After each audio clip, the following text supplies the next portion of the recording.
Assamese ഗായകൻ സുബിൻ ഗാർഗിന്റെ സംസ്കാര ചടങ്ങുകൾ പൂർത്തിയായി. ഔദ്യോഗിക ബഹുമതികളോടെയായിരുന്നു സംസ്കാര ചടങ്ങുകൾ നടന്നത്. യാ അലി എന്ന ഗാനത്തിലൂടെ പ്രശസ്തനായ ഗായകനാണ് സുബിൻ ഗാർഗ്.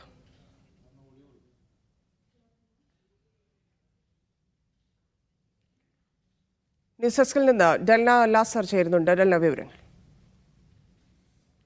ധന്യ, ഇന്നായിരുന്നു സംസ്കാര ചടങ്ങുകൾ നടന്നത്. ഔദ്യോഗിക ബഹുമതികളോടെ ഗുവാഹത്തിയിലെ കാമർകുച്ചിയിലെ ശ്മശാനത്തിലായിരുന്നു ചടങ്ങുകൾ നടന്നത്.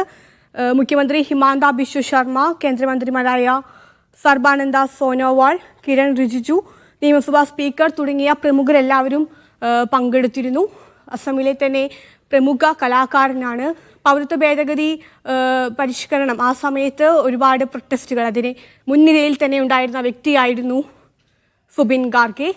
അതുപോലെ തന്നെ അസമിൻ്റെ സ്വന്തം കലാകാരനാണ്. യാ അലി എന്ന ഗാനത്തിലൂടെ 2006 ആ ഗാനം പാടിയതിലൂടെയാണ് അദ്ദേഹം ഇന്ത്യയിൽ വളരെ പ്രശസ്തനായ ഒരു ഗായക നിരയിലേക്ക് എത്തിയത്. കഴിഞ്ഞ വെള്ളിയാഴ്ച സിംഗപ്പൂരിലായിരുന്നു അദ്ദേഹത്തിൻ്റെ മരണം സംഭവിച്ചത്. വളരെ അപ്രതീക്ഷിതമായി ഉണ്ടായ ഒരു മരണമായിരുന്നു. കഴിഞ്ഞ വെള്ളിയാഴ്ച സിംഗപ്പൂരിൽ സ്കൂബ ഡൈവിങ്ങിനിടെ ഹൃദയാഘാതം മൂലമാണ് അദ്ദേഹത്തിന് മരണമുണ്ടായത്. ആരാധകരുടെ ഒരു ആരോപണങ്ങളുണ്ടായിരുന്നു. സുരക്ഷാ മുൻകരുതലുകൾ എടുക്കാത്തത് കൊണ്ടാണ് മരണം എന്നുള്ളൊരു ആരോപണത്തെ തുടർന്ന് ഇന്ന് രണ്ടാമതും മുഖ്യമന്ത്രിയുടെ നിർദ്ദേശപ്രകാരം പോസ്റ്റ്മോർട്ടം നടത്തിയിരുന്നു. പോസ്റ്റ്മോർട്ടത്തിന് ശേഷം ആയിരുന്നു വിലാപയാത്രയോട് കൂടിയായിരുന്നു സംസ്കാര ചടങ്ങുകൾക്കായി മൃതദേഹം എത്തിച്ചത്. ജനസാഗരം തന്നെയായിരുന്നു അദ്ദേഹത്തിൻ്റെ സംസ്കാര ചടങ്ങുകൾക്ക് എത്തിയത്.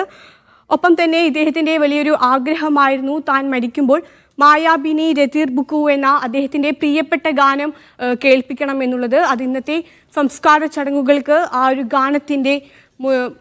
ആ ഗാനത്തോടു കൂടിയായിരുന്നു അദ്ദേഹത്തിൻ്റെ സംസ്കാര ചടങ്ങുകൾ നടന്നത്. അദ്ദേഹത്തിൻ്റെ ആരാധകണം എല്ലാവരും തന്നെ ഒരു പാട്ട് ഒപ്പം ആലപിക്കുകയും ചെയ്തു. ഗുവാഹത്തിയിലെ സ്പോർട്സ് കോംപ്ലക്സിൽ നിന്ന് വിലാപയാത്രയായിട്ടായിരുന്നു മൃതദേഹം സംസ്കാര ചടങ്ങുകൾക്ക് എത്തിച്ചത്. ജനലക്ഷങ്ങൾ തങ്ങളുടെ പ്രിയ ഗായകനെ കാണാനായിട്ട് എത്തിയിരുന്നു. സഹോദരിയാണ് അന്ത്യകർമ്മങ്ങൾ നടത്തിയത്. അതുപോലെ തന്നെ സുബിൻ ഇനി അസമിൻ്റെ ആത്മാവിൽ ജീവിക്കുമെന്ന് അസം മുഖ്യമന്ത്രി എക്സിൽ പോസ്റ്റ് ചെയ്തു.